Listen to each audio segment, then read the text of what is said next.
Hello everyone, and welcome to my next video for Dissidia Final Fantasy Opera Omnia, in which I am going to be taking on the Abyss Perfectum 6th Stratum Part 5 against the White Priests, which I believe are the enemies that debuted in Eiko's event, although they've kind of been all over since then.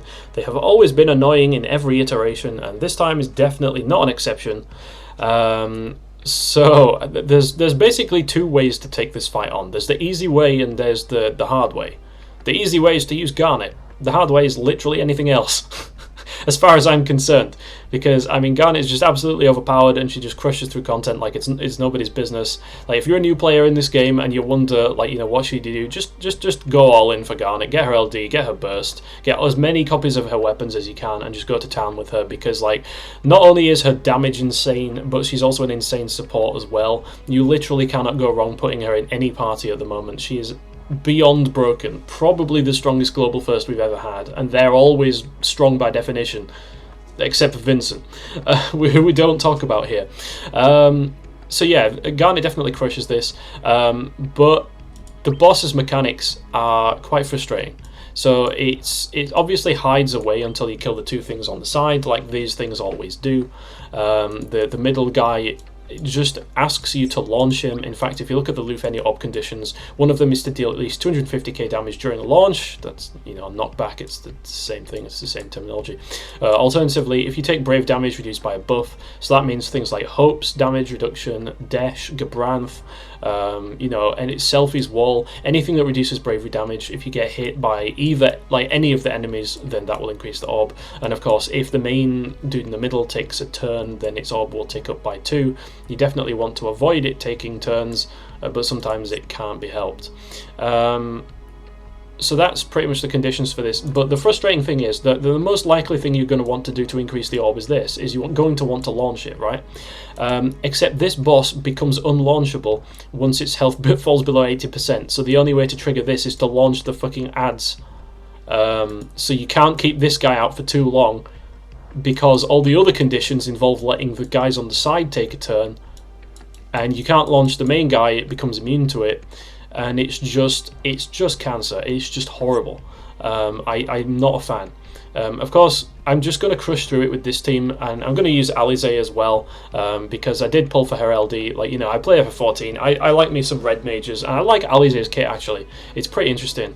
I mean, I've always liked how Alisaie has played, but her LD gives her an interesting effect, where it's basically like a super Ketshi LD effect. Like, she batteries herself by 20% of max brave for every critical that she does. The only difference is that it's a selfish effect. It doesn't apply to the party, but it does work if you use her as an LD call as well. So that's probably going to give me some ideas for interesting, burst setups and other things for characters that have got a lot of brave hits in their kit, or multiple HP dumps. Like her LDCAs seems like it'll be busted, especially if you've got Brave Gain up on the team as well. So we got some launch capability. We've got Selphie. Selphie was a mistake. C90 Selphie is just disgusting. We won't talk about that until it happens.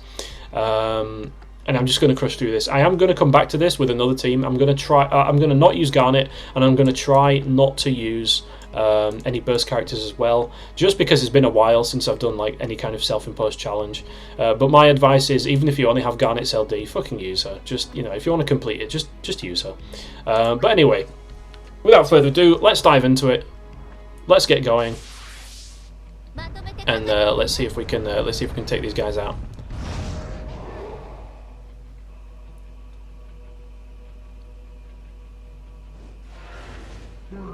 Okay, so we immediately start off with a double turn for B, which is all manners of disgusting, considering that we're using fucking Shiva. Don't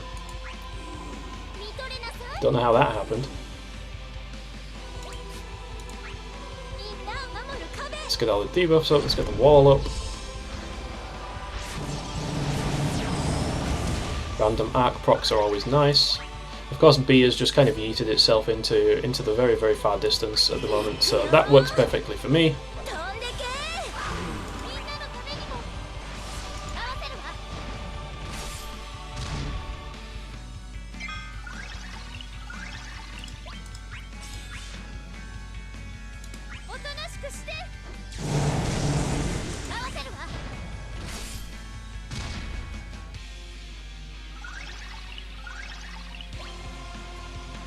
Let's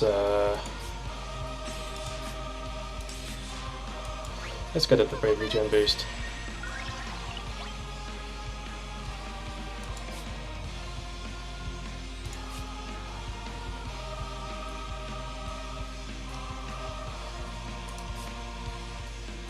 So if I use this, that's definitely going to kill that ad on the side. Well, to be honest, anything I do is going to kill that ad on the side, isn't it?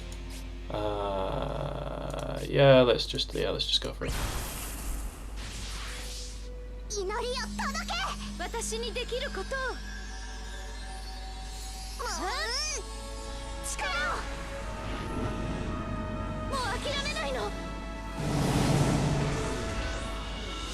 Garnet's burst effect is it's so good. I mean, no wonder they wouldn't let us summon Alexander in Final Fantasy IX, right? It's too fucking strong. Like, I'm honestly not surprised. Because this is what happens. It's too much power for the player to handle. Okay, so Alisaie, just gonna whack on her Crystal 65 straight away. No good reason not to, honestly.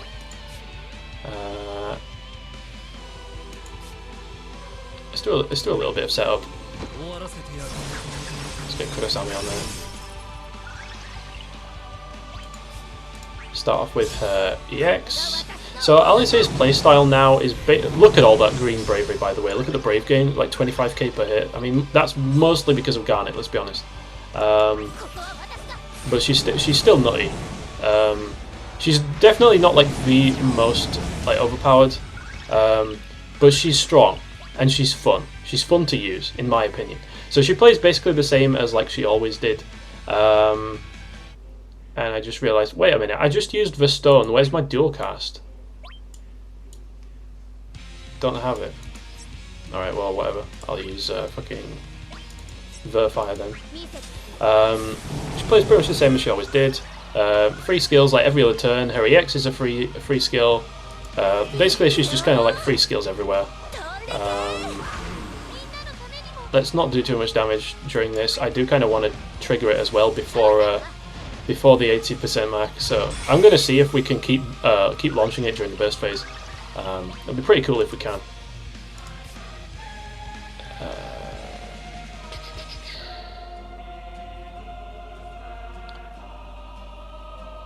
If I do this, then it's not going to get paralyzed.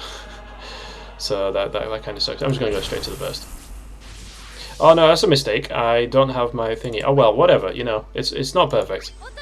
It is what it is. I'm not sure how much about if this works to keep launching. I'm not sure how much of Alisaie we'll actually get to see.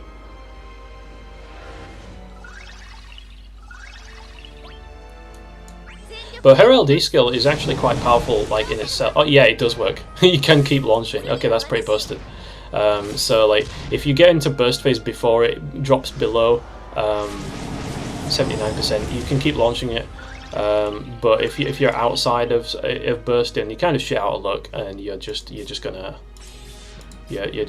get screwed for your launches, and you're gonna have to launch the nukes on the side, which is a problem for future Liam to deal with when I'm gonna be doing the like non-burst character video. But for now, I'm just going to enjoy the feeling of absolute and overwhelming power.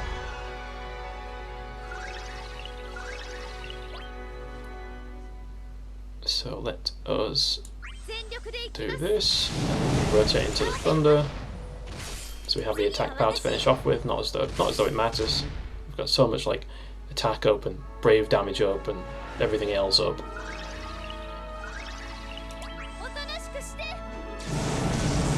Yeah, Ali's LD. It's a 3-hit single target brave HP attack into a 3-hit AoE brave HP attack. It does split damage, but the overflow on it is pretty good.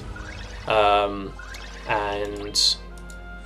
what it will also do is it will extend her dual cast buff by 2 turns. So like it's an extra turn on top of the turn that you have it. So if you've got 1 turn of dual cast and then you use the skill, then the next turn you'll have 2 turns left of it, which is pretty cool. And you can burn it on like Crystal 65, or you can just use it on skills like for extra longevity. And of course, because she gets like, you know, like, it's probably going to be situational depending on what you use it on, because Of course, if you use like Verfire or Verstone at 2 stacks of dual cast, you're not going to get an extra one. It's kind of wasted. Yeah, it's turn warped itself like 3 times or something stupid. That thing really likes to get instant turns. No real other way to put it. All right, let's have fun with the Bay for a bit. Jolty combo.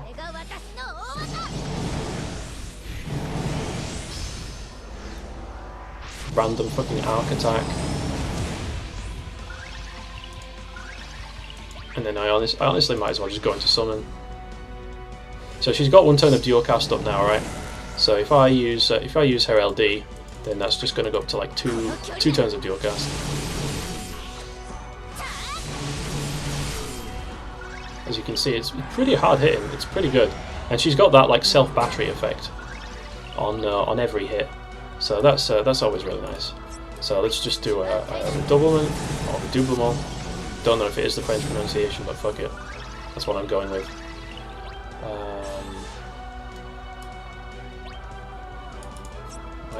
I might as well just spam LD, to be honest.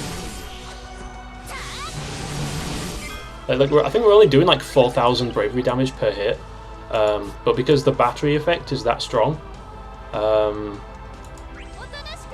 we're just, you know, we don't even feel the lack of damage.